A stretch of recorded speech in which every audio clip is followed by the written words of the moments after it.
Здравствуйте. В эфире «Чегемская правда». До парламентских выборов рукой подать, а мы все еще определяем правила, по которым будем избирать этот парламент. И сегодня мы по этому поводу будем говорить с нашим известным общественным активистом, лидером общественной организации «Ахра» Ахрой Джани. Ахра, здравствуй. Добрый вечер. Президент внес свои предложения в виде законопроекта конституционного о внесении изменений в закон о выборах депутатов. В частности, он предлагает сделать дифференцированный подход кандидатам в депутаты на предмет знания государственного языка. То есть, согласно тому же конституционному закону, поправкам,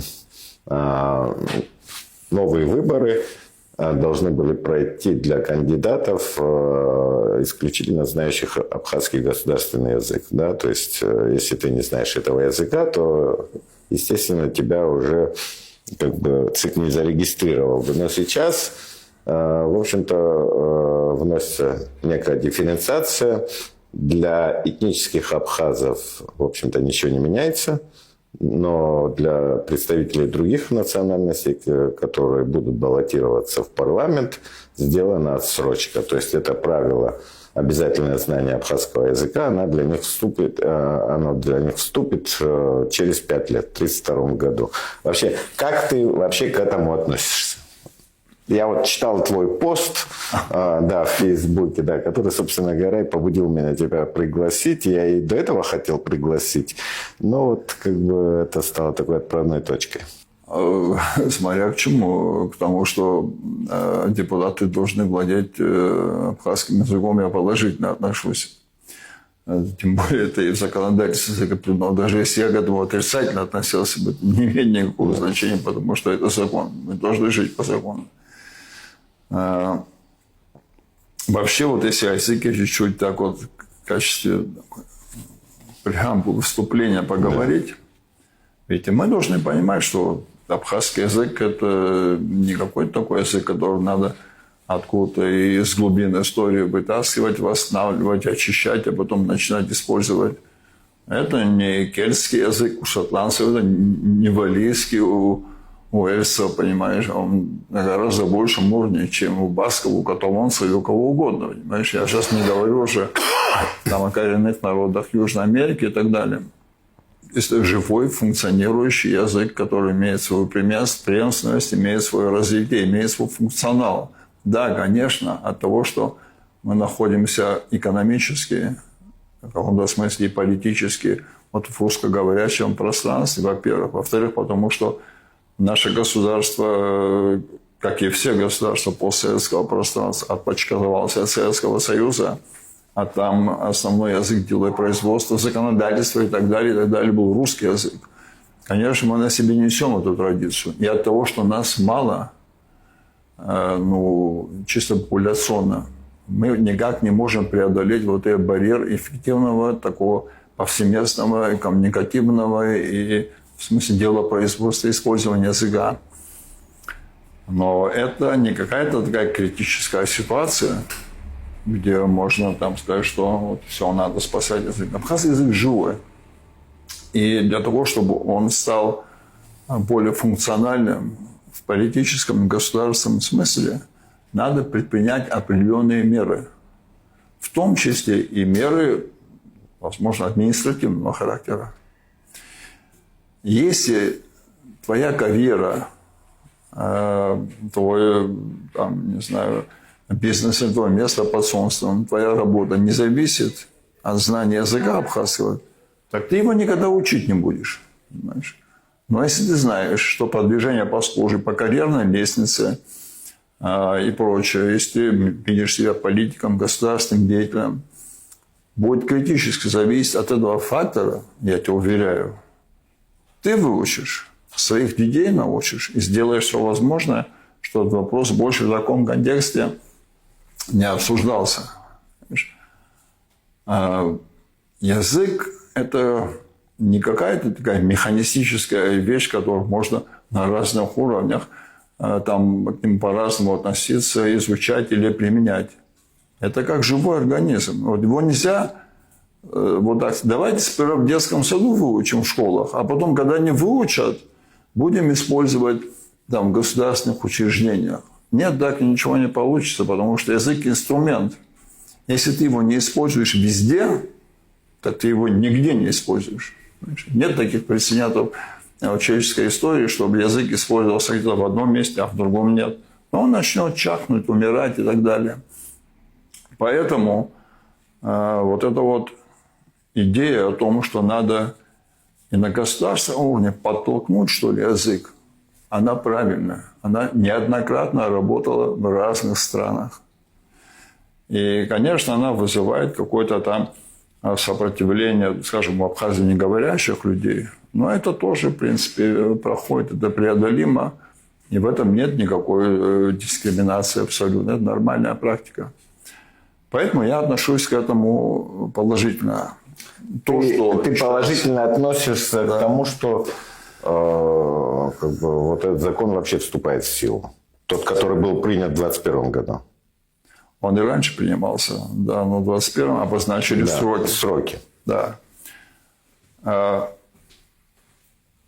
И это надо было так и оставлять. Понимаешь? По двум причинам. Первое, потому что я уже сказал, что если вы не подталкиваете язык, не расширяете его функционал, то он никогда у вас не заработает, понимаешь? И по второй причине. Вот я об этом как раз и писал. Мы не должны использовать право выборочно. Право – это универсальный инструмент. Если мы так начнем, вот тебе можно, а мне нельзя, ну, скажем, в данном случае в языковом контексте, а может быть завтра мы скажем, слушай, у меня какие-то религиозные соображения, мне в армии служить нельзя, пускай другие служат. Или масса других там примеров может возникнуть, понимаешь? Право, оно на то и право, что оно должно равно распространяться на всех членов общества. Если есть какие-то исключения, это уже не право, это какие-то договорняки, понимаешь, которые очень быстро нарушаются. Это первое. И потом, вот это вот в этом указе президента, я, конечно, могу ошибаться, но мне показалась такая не какой такой продуманный, обдуманный юридический акт, направленный на там, улучшение, совершенствование и так далее, да? А просто какая-то экстренная мера, ситуативность, призванная решить. Что решить? Так я понимаю, что, видимо, допуск к выборам людей, которые уже запланированы на эти выборы, но условно обозначена команда президента, не вот эта команда Абхазии. То есть я, значит, так должен понять, что есть люди, которые номинированы в депутаты парламента, которые будут участвовать в выборах, принимать в них участие, но которые, вероятнее всего, не владеют абхазским языком. И это послужит препятствием к их попаданию в парламент. А эти планы нарушать не хочется. Ну, это речь идет не абхазах, этнических, не этнических абхазах, скорее всего, я не знаю эту мысль. Но, с другой стороны, в нашем парламенте из 35 депутатских мест 4 не абхаза, и все они представители, все они армяне этнические. Мне кажется, здесь все-таки есть еще и... Я не хотел бы думать, что это вот такая ситуативная вещь, когда под какие-то конкретные персоны там закладывают вот такого рода поправки в конституционный закон.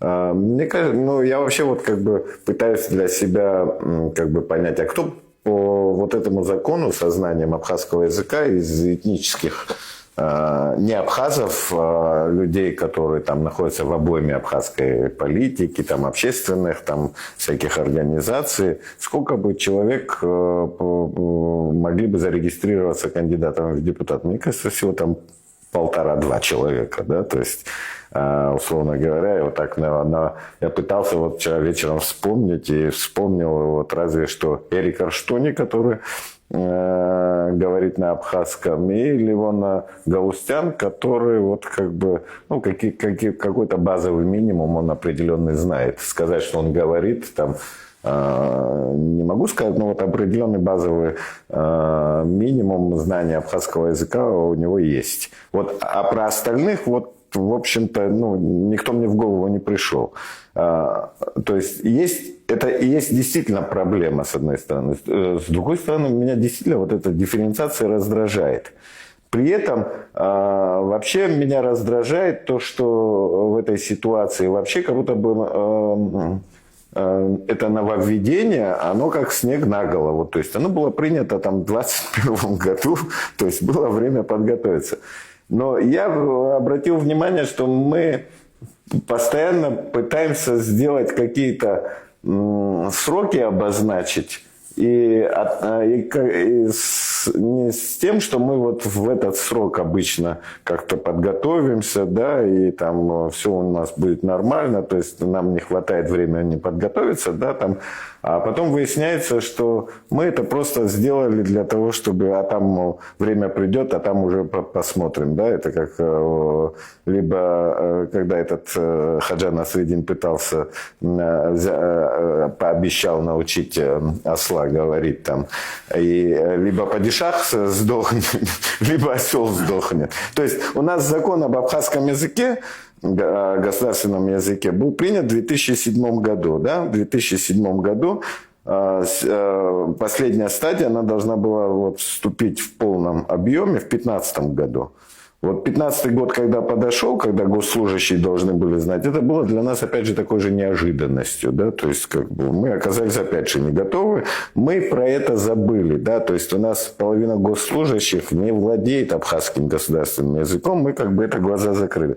Сейчас, вот как бы в 2021 году мы приняли по парламенту поправки в закон о выборах, да, то есть о том, что вот в 2027 году новый состав, он должен формироваться из людей, которые владеют абхазским языком. И вот когда этот срок подошел, то есть мы опять оказались не готовы. Почему мы все время вот оказываемся не готовы? То есть вот меня вот это смущает. Ты знаешь, это не исключительно абхазская черта, вообще она присуща человеку, что если я пока петух не клюнет там, и так далее, ничего не произойдет. Может, там в большей степени, я не знаю, чем все остальные. Тем не менее, это человеческая черта. К сожалению, вот, пока тебе не пришел счет за штраф, ты никогда не будешь правила соблюдать. А когда ты начнешь получать эти штрафы, ты начнешь правила соблюдать. Ну, так мы устроены, понимаешь? От того, что мы сами себе будем обещать, что вот давай еще отодвинем на пару лет, как следует подготовимся, все сделаем как на сей раз, как надо, а потом во всеоружие куда-то вступим, это просто мы сами себя обманываем. Понимаешь? Я вообще не сомневаюсь, если есть такой закон, если есть такая необходимость, очевидно, что она есть, значит, надо ему следовать, как бы тяжело это ни было. Тем более, прямо ничего такого супер тяжелого там нет. Я тебя уверяю, я вот просто сам по себе могу сказать, я не владею там блестящей абхазским, даже хорошо не владею абхазским языком, но я тебя уверяю, если у меня будет необходимость, допустим, вот мне взбредет в голову баллотироваться в парламент, и у меня будет полгода, я за полгода без всяких проблем освою так, что я смогу, по крайней мере, любой законопроект представить на абхазском языке, обсудить его, продискутировать без всяких проблем. А люди, которые подавляющее большинство, лучше меня знают абхазский. Это что, это трудно, что ли? Нет. Потом не надо забывать, что парламент, сейчас я не говорю о других органах власти, парламент, он несет и представительскую функцию. Понимаешь? Это лицо государства. Он символизирует специфику этого народа, специфику власти, непохожесть этого народа, непохожесть государства. Понимаешь? И, конечно, в таком парламенте депутаты Некоторые очень хорошо, а некоторые хотя бы просто на коммуникативном уровне должны владеть государственным языком. Я затрудняюсь тебе сказать, какие мотивы прямо точно двигали Батыя Зурабовичем, когда он эти поправки вносил. Но я просто с трудом отслеживаю, там, не знаю, куда причинно-следственная связь, понимаешь. Если он хотел тем самым абхазских депутатов, значит, чтобы они лучше, что ли, говорили на абхазском языке в парламенте, то, не знаю, вряд ли получится. Если он хотел не дискриминировать другие этнические группы в Абхазии, да, так надо вообще отменять этот закон, получается. Знаешь. Ну, нет такого. Я не знаю, чтобы законодательные нормы применялись дифференцированно в зависимости от чего-то. Тем более от этнической принадлежности. Там от возраста. Такого не бывает, понимаете. У нас есть только одна норма. И то она очень часто вызывает споры. Это то, что президентом Абхазии может быть избран только этнический абхаз. Или этническая абхазка. Все, больше у нас такого нету. Все вот это вот вызывает такие вот кривотолки по поводу мотивов. Понимаешь? Ну, многие скажут, потому что был план кого-то продвинуть в парламент. Я тоже так думаю, понимаешь? Мне так кажется. Был какой-то четко прорисованный план формирования парламента с участием исполнительной власти. Возможно, не только. Возможно, с участием внешних игроков, в которые, в эти планы, вот такой расклад языковой не вписывался. Понимаешь? Ну, можно такое допустить. Ну, этот план, наличие такого плана, я об этом думал, когда вообще шла, вдруг внезапно возникла дискуссия, это еще пару месяцев назад, о необходимости вот как бы отменить или отсрочить для всех кандидатов как бы обязательное знание абхазского языка. Ну, в силу того, что там как бы все-таки там многие абхазские политики, вот в особенности молодое поколение, там, они как бы при тех амбициях, которые у них есть, политических, да, там, я даже не назвал бы их политиками, как где-то вот они зафиксировались в качестве каких-то общественных активистов, или там есть некая попытка зафиксироваться, да, то есть при этом языка не знают. И я так думаю, что вот это стало проблемой. Может, они проходили по каким-то спискам. Наверняка делалась на них ставка, да. И поэтому вот поднялся вот какой-то ажиотаж вокруг этого вопроса, да, то, в принципе, уже принятого конституционного закона, то есть осталось... Ну, это наши догадки, понимаете? Да, это наши догадки. Этих догадок не было, да, чтобы в обществе не было вот различных толкований этого действия. Да. Я считаю, что надо руководство очень простой и стандартной формулой. Правоприменение должно быть абсолютно равно для всех. Без различия там возраста, пола, национальной принадлежности, религиозной и так далее, и так далее. Закон должен одинаково действовать для всех. Если нет цензов, там в армию нельзя взять до 18 лет, например, там голосовать нельзя, это другое дело. Но там, где цензы не работают, закон един для всех. Если вы начинаете вот так вот подправлять в ручном режиме свое законодательство, во-первых, у вас появится соблазн и дальше это делать. И во-вторых, это могут другие делать, уже ваши оппоненты. И ссылаться будут на вас. И вы ничего не сможете потом сказать, ну вы же это сделали. Мы тоже хотим. Нельзя создавать прецеденты в угоду каким-то вот сиюминутным там, трудностям, проблемам, чтобы их решить. Вы решите эту проблему, возможно, но вы создадите массу проблем в будущем. Так государственная политика не строится. Это очень такой осторожный и тщательный, выверенный процесс. Лучше чего-то не делать, чем сделать, а потом, как следует, не продумать, и вы получите потом массу неприятностей и прецедентов в будущем.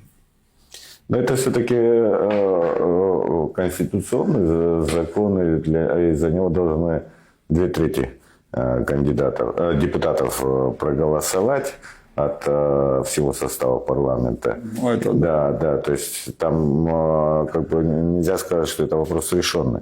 С другой стороны, как бы, они, я не знаю, но вот конституционный закон, он все-таки несколько чтений должен быть иметь, наверное. Хотя это вот речь идет о поправке. Вот ты был депутатом вообще как конституционный закон, если не ошибаюсь, он 2 статьями принимается. Нет, я говорю там в первом чтении, во втором, в третьем, то есть там же тоже своя процедура. Вот этого регламента я уже не помню детали, но есть законодательство, которое обязательно в 4 чтениях принимается. Возможно, конституционное законодательство. Ну, это поправка, речь идет о поправке. Я не могу, не буду. Я уже не помню таких деталей регламента. Но вот, возможно, и в 3 чтениях, потому что это никакая не новация, это не новая статья, ничего. Я бы, знаешь, еще о чем хотел бы поговорить. У нас сейчас очень много, помимо этого языкового вопроса, языкового аспекта, очень много всяких дискуссий, каким должен быть парламент. То есть вот я буквально на днях там смотрел там видео, там в Единой Абхазии проводился круглый стол, там, и там все там собрали там и представители различных партий, в том числе и депутатов того золотого парламента, и вот как бы такое сочинение, какой бы должен быть парламент, да, то есть и при этом, мне кажется, вот эти люди, которые там сидели, собственно говоря, и сделали все для того, чтобы парламент превратился именно вот в такую, как бы, абсолютно, как бы, критикуемый орган со всех сторон. То есть... Ты хочешь сказать, что они в свою бытность в первом парламенте сделали? Нет, вот люди, я имею в виду, это не сразу же делалось. Я говорю, там люди собрались, которые я смотрел, которые, собственно говоря, вот... Ты хочешь сказать, что они вызвали обратную реакцию? Нет, то есть вот я имею вот эта вся наша абхазская политическая элита, она вот сильно отошла от тех идей, которые там были у абхазского, объединяли, которые нас там, допустим, в конце 80-х, начале 90-х, во время войны, да, там, может быть, в первые годы после войны. Потом у нас совершенно другой подход был в том, какой должен быть наш главный законодательный орган. То есть при всех этих красивых словах, тостах, да, все равно мы, своя рубашка ближе к телу, да, то есть мы всегда делали ставку на своего, там, по каким-то там корпоративным взглядам, там, родственным и так далее, политическим. И вот этот профессионализм, необходимость там, того или иного человека, которым был бы, наверное, более необходим в этом парламенте, чем там, вот, твой коллега, там, твой друг, товарищ, там, брат, родственник и так далее, это вот как бы отходило на последний план. А сейчас вот как бы опять говорят о том, что необходима вот эта консолидация выборов, что надо вот как бы лучших отвести. Но у меня вообще всегда большие сомнения вот, в том, что вот даже люди, которые это говорят, в реальности, когда там дело к делу идет, там идет процесс голосования, да, там, или там агитационная какая-то кампания, и они будут поддерживать как бы совершенно по другому принципу, да, подходить к кого они будут поддерживать. Почему вот так произошло? Почему мы, допустим, выбирали, подход у нас был совершенно иным там в конце 80-х, 90-х, да, 91-м году, когда выбирался первый золотой парламент, да, и почему у нас совершенно другой подход сейчас? Сейчас очень трудно размотать этот клубок назад, понимаешь, да. И определить, где там был узел, что потом на этот узел все вот это остальное намоталось. Да это, честно говоря, не такое, как неблагодарное занятие. Мне кажется, гораздо важнее и проще проанализировать текущую ситуацию, как ее оценить, что нам делать. Вот, мне кажется, это важнее. Ну, что нам делать? Ну, вот смотри, я всегда был сторонником Такой риторический вопрос. пропорционального принципа представительства в парламенте, потому что я сейчас считаю, что качество парламента должно улучшаться за счет идейного представительства. А идейное представительство могут обеспечивать только сплоченные группы единомышленников, то есть партии. Политические организации. Так, классическая система. Но я должен сказать, что, допустим, 5 лет назад я в это больше верил, чем сейчас. Потому что для пропорциональной системы нужна политическая культура и политическая свобода. Нужны партии, которые взращиваются на абхазской почве, на внутренней почве, и которые несут реальные политические идеи. К сожалению, я должен констатировать, что вот эта партийная наша жизнь, она в очень большом смысле несет какие-то признаки бутафоризации, вот ненастоящности, понимаешь, как будто это где-то на сцене происходит. Не потому, что эти люди, скажем, эти партийные организации не объединяют большое количество людей, это не важно. А потому что они реально не являются носителями экономических и политических идей. И самое главное, они не представляют интересы своего общества. Общество живет само по себе, а эти партии живут сами по себе. Я не слышал ни одного случая, чтобы какая-то политическая партия Абхазии, я могу их перечислять какие-то, да, чтобы она выдвинула программу какого-то либерального или консервативного толка, чтобы там детально обсуждались вопросы строительства вооруженных сил или налоговой системы, или, я не знаю, экологического вот этого законодательства. Наши партии превращаются в что-то очень похожее на КПСС Советского Союза. Такой отросток на этом дереве исполнительной власти, которая фактически просто в ряде случаев поддерживает, в ряде случаев вербализует заранее вот эти инициативы, которые оттуда спускаются, не играя никакой роли вот в политическом развитии страны. Вот я считаю, что у нас, по большому счету, была только одна партия, которую можно вот, в классическом, что ли, в смысле классических признаков называть партией. Это был Айнар.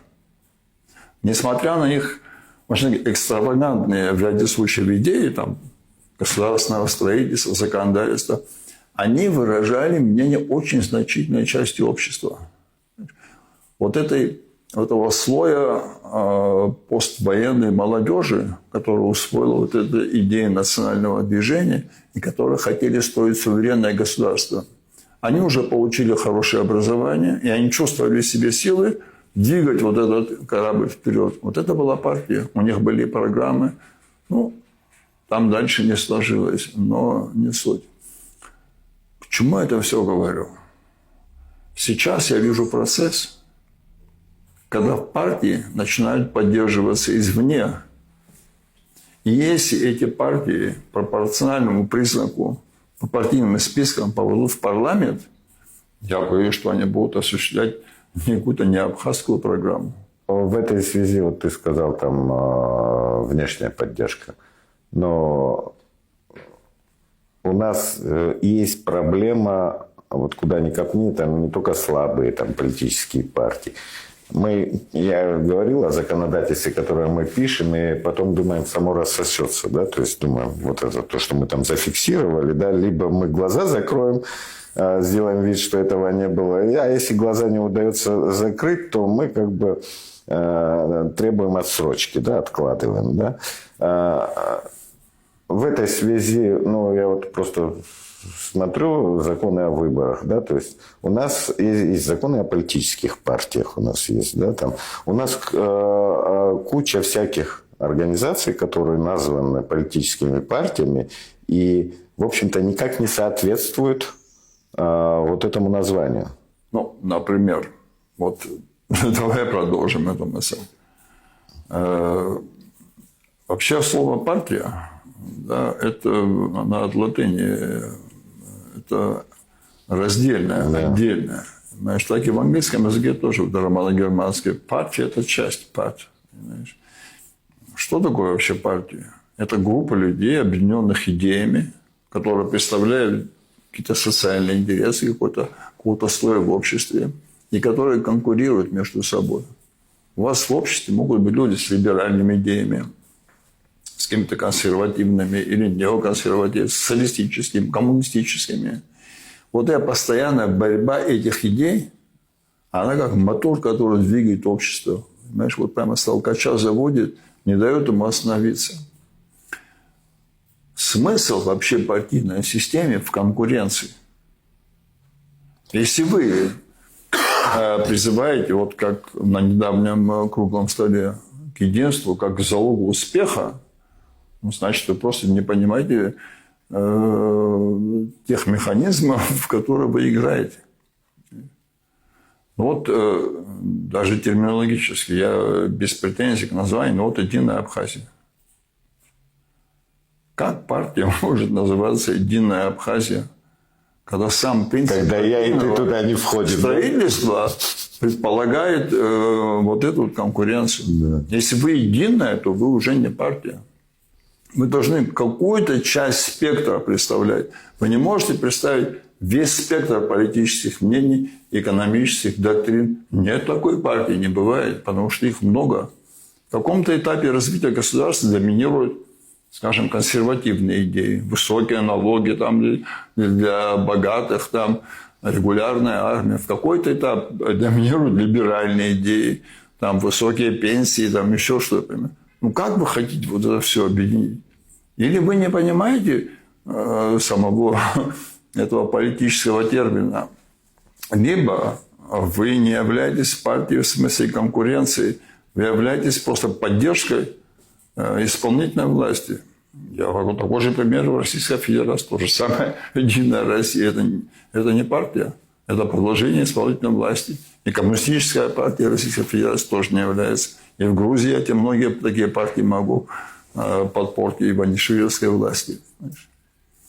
Поэтому, когда вот начинается тезис, давайте мы объединимся и все будем решать, я перевожу на наш язык это следующим образом. Давайте не будем бузить и позволим власти делать то, что она хочет. И всем будет хорошо. Парламент. Вот какой он должен быть, этот парламент, понимаешь? Когда у нас такая партийная система. Мне кажется, что сейчас другой вопрос актуален. Мне кажется, главная функция вот этого следующего парламента, как мне кажется, это будет обеспечение баланса власти. То есть буквально парламент 8-го созыва должен будет удержать наше государство от сползания к внешнему управлению. И сохранить вот те достижения, которые нами уже были сделаны.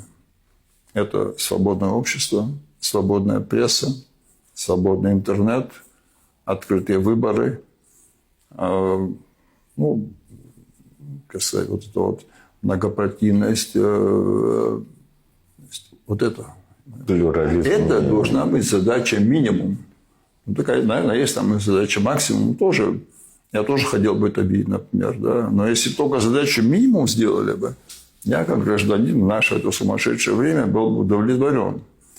Но, конечно, максимум тоже было бы хорошо, потому что сейчас мы находимся на очень таком новом этапе. Не только мы, абхазы, вообще весь мир. Понимаешь?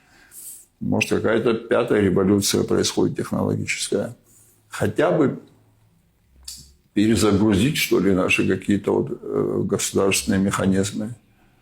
Но, во-первых, очень хотелось бы, чтобы законодательно была реформирована наша армия и модернизирована. Это в наше время это базис для многого. Для спокойствия, для бизнеса, для уверенности в общении с кем угодно. Мне очень хотелось, например, чтобы было законодательно тоже изменено соотношение чиновников к налогоплательщикам. Но это невозможно, понимаете? Почему можно? Потому что когда у тебя 5000 предпринимателей тянут 20-тысячный ввоз госслужащих, вы никуда не придете. Ну, ограничить законодательно, что вот количество госчиновников не должно там превышать определенный процент населения. Это очень просто сделать. Я тебе могу привести пример. Вы можете принять законодательный акт, по которому все организации Кабинета министров, например, будут обслуживаться одной бухгалтерией, а не 20. Ну и так далее, далее, масса примеров. Но вот это была бы, наверное, программа максимум. Ну, может быть, еще, если мы смогли принять законодательный акт за 5 лет, которые смогли бы подтолкнуть вот это новое цифровое развитие государства. Это, мне кажется, тоже было бы очень полезно, потому что это приток капиталов, это комфорт для бизнеса, это вообще новая роль в системе взаимоотношений и с друзьями, и с конкурентами, и с кем угодно. Чем более современный ты, чем лучше ты владеешь современными технологиями, тем ты себя увереннее чувствуешь в общении с кем угодно. Вот эти две вещи я бы поставил как приоритетами сохранения того, что у нас есть, не допустить внешнего управления. Да, то есть вот такие законопроекты, как там, апартаменты и так далее, чтобы они блокировались. Какие должны быть депутаты, чтобы это сделать? Теперь вопрос встает. Кто там должен быть в этом парламенте? Вот те, кого мы видим, которые говорят, депутаты в первую очередь должны решать бытовые проблемы, дороги, там, трансформаторы или кто-то другие. Я считаю, что другие. Кто? Во-первых, это должны быть абхазоцентричные политики. Что это значит? Это значит, что главными бенефициарами, выгодополучателями их политики должны быть граждане Абхазии. Чего бы это ни касалось. Это должны быть люди, которые должны уметь сказать «нет» и настаивать на своих интересах. Ну, такие люди, которым, как это, Трамп сказал, у вас там козырей нет. Чтобы им нельзя было такое сказать, что у вас карт нет. Чтобы они всегда знали, что у них есть карты. И это, во-первых, доверие народа Абхазии. А во-вторых, наши немалые ресурсы в соответствии с нашей территорией. Во-вторых, нужны смелые люди. На них будет оказываться очень сильное давление. Я это заранее говорю. Со всех сторон, извне, изнутри. Будут давить родственники, бывшие ваши сослуживцы, бизнес-партнеры. Вы как бы, что вам больше всех надо? Нас задушили налогами, уже перестаньте. Должны быть такие люди, которые этого не испугаются. Понимаешь? Должны быть люди с дипломатической жилкой, которые могут в парламенте создавать коалиции, работать в команде. Понимаешь, если в парламенте есть такое ядро, пускай их будет 10 человек, а не 35. Но эти 10 человек смогут так построить работу парламента, что от них будет зависеть очень много. Не от большинства, а именно от этого ядра. Такие нужны люди. Понимаешь? Как это сделать? Вот вопрос на $1 миллион, понимаешь? Кому обратиться? Если мы пойдем, как сейчас мы идем, да, то я тебя уверяю, вот эта корпоративная машина, политические технологии, деньги в несчетном для нас и непривычном количестве, которые сюда придут. Ставки очень высоки. Как это сделать? Ну, я, например, так это вижу. Если там меня кто-то спросит. Сейчас нет времени для формирования таких партий, которые могли бы, значит, решить этот вопрос. Сейчас можно говорить возможном только о каком-то предвыборном блоке. Чтобы это были люди, объединенные базовыми принципами. Вот то, о чем я сказал. Суверенное государство – это, в первую очередь, интерес граждан Абхазии, наша безопасность, наша экономика. Пускай у них будут немножко разные политические взгляды, это не важно. Ну, это ты сейчас говоришь, у нас все равно выборы проходят по мажоритарной системе, ты предвыборный блок говоришь... Я вот говорю как бы, о том, как бы идет группа депутатов, кандидатов. кто нам нужен в парламенте и какие люди, чтобы вот этот минимум на 5 лет выполнить, а минимум следующий, чтобы мы сами управляли своей страной по-прежнему. Это кажется, что это какая-то такая невозможная там, какая-то сказка, но это реальность. Если кто-то в это не верит, я с удовольствием подискутирую с ним через 5 лет, когда это произойдет, если мы будем сидеть и ни черта не делать. Понимаешь? Наверное, будут силы, которые смогут договориться о таком сотрудничестве, кооперации перед выборами. Как хочешь назови, хочешь блок назови, хочешь как-то по-другому. Это не имеет значения. Я вот сейчас навскидку могу тебе 10-15 человек назвать, людей, которые потянут эту работу. Понимаешь? Ну, сколько из этих 10 людей, которых ты назовешь, да, условно, не будем их называть. Называть не будем. Да, называть не будем. Они выдвинутся кандидатами и пройдут. И проиграют. Вполне возможно. Да. Ну, вообще, я обратил внимание, что многие... Ну, это действительно проблема, когда люди, которые... Ну, видно, что они готовы к этой парламентской деятельности. Более того, не только с профессиональной точки зрения, но и с моральной. То есть, вот моральный образ все-таки человека, который важен, да, то есть, который не пойдет на вот такой вот какую-то подставу, там, я не знаю, не будет торговать, не придет там, не будет торгашом в этом парламенте, да, или человеком-автоматом я называю, когда там тебе руку позолотили, и ты проголосовал как надо, или тебе там сверху какую-то директиву спустили, и ты об этом как бы с этим не согласен, но все равно голосуешь так, как надо. Я говорю про вот этих людей, у которых есть и профессионализм, и внутренний стержень, то есть и порядочность. В общем, таких вот, такие обычно у нас в последние годы как бы их как через сито, да, они не пролазят в это сито. Я бы хотел сказать, что таких людей достаточно. Но у нас в парламенте.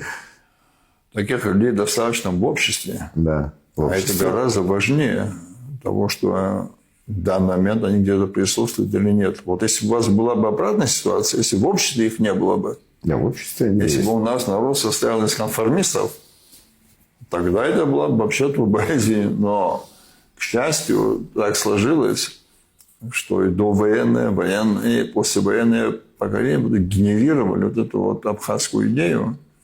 Естественно, они своих ровесников и младших своих друзей и детей, они этим в хорошем смысле заразили. И теперь у нас есть общество, которое в состоянии понять и поддержать национальную идею, государственную идею.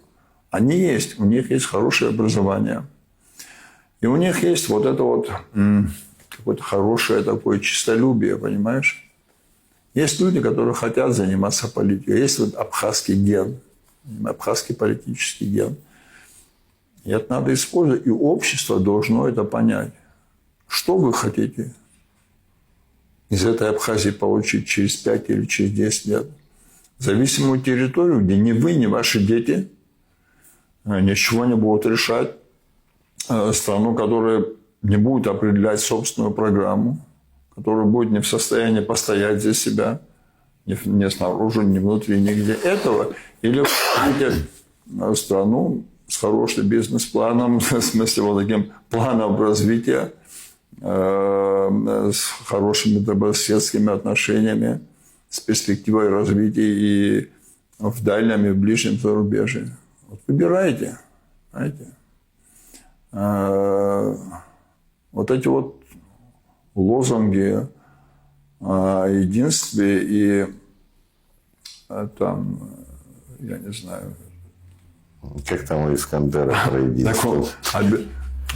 объединению с властью, давайте будем дружными. Мне так это Советский Союз напоминает, понимаешь? Там, где есть вот такой вот видимость согласия, никогда не будет результата. Но я это тоже понимаю. Ахра, я тоже понимаю. С одной стороны, у нас постоянные политические катаклизмы происходят. С другой стороны, вот полное отсутствие каких-то идей. Вот политические организации, политические игроки, они, собственно говоря, не несут никаких идей. То есть там власть говорит одно, а, допустим, представители оппозиции, что бы там власть ни говорила, она отрицает. Потом меняются местами, и как бы вот эти проблемы, которые есть, да, то есть могут как бы на 180 градусов меняться местами. То есть, и, собственно говоря, я вижу здесь отсутствие вот самих идей. То есть, вот, наверное, мне главное, кажется, нам нужно придать нашему политическому процессу наличие идей. И борьбу за эти идеи. А когда этих идей нет, это такая вот драчка за корыто, которым ты получаешь доступ. Не более того. Смотри, я за идеи. Я люблю и преклоняюсь перед людьми, которые могут генерировать, тем более политические идеи. Но просто я боюсь, что мы сегодня находимся на таком этапе, когда помимо генерации вот этих вот светлых идей, надо просто не упасть в эту пропасть и устоять. Понимаешь? Если одновременно с этим процессом, о чем я говорил, сохранение вот этой стабильности и достигнуто уже в нашем государстве, наши депутаты в 8-м созыве смогут на партийном принципе или на принципе личной инициативы или коалиционной инициативы генерировать светлые идеи, я буду только двумя руками за. Но мое первое требование к ним будет одно. Не потеряйте то, что уже достигнуто. Этого нет у очень многих. На Кавказе, вот в смысле, вот в нашем Горском Кавказе, вот эта конфедерация вообще ни у кого. Это очень дорого стоит. И, наверное, здесь решающую роль должны сыграть избиратели, наши граждане. В конце концов, не вот эти вот сиюминутные отношения ваши родственные или дружеские, или там рабочие, какие бы то ни было. Вы когда выбираете свое будущее.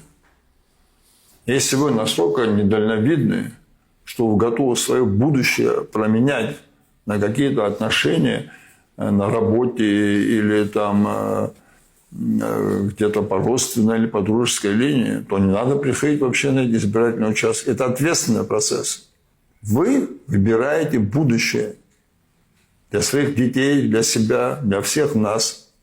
Вы не выбираете там каких-то отдельных людей. Будем считать это тостом. Преждевременным, пока выборы не наступили, да. Но, думаешь, я просто так по этому сказал? Я уже начал агитацию. Да. Ну, я вынужден, в общем-то, наше время не резиновое. Мы его можем, конечно, немного еще растянуть, но я думаю, не стоит. Да, оставим эту энергию для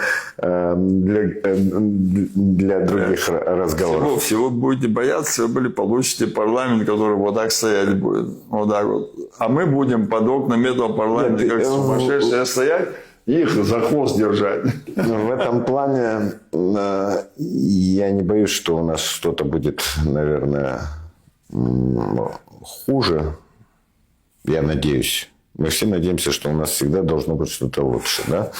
И я надеюсь, вообще все, что там сейчас делается, даже если вот эта законодательная инициатива президента, даже если пройдет, я, честно говоря, не считаю это особой трагедией, но я считал бы простой тратой времени, если мы подойдем к 1932 году и будем опять на той же ступени развития, на которой мы, собственно говоря, и принимали вот эти конституционные поправки. В общем, я буду прощаться с вами. Сегодня мы говорили о парламентских выборах, об абхазском языке, как языке абхазского политика.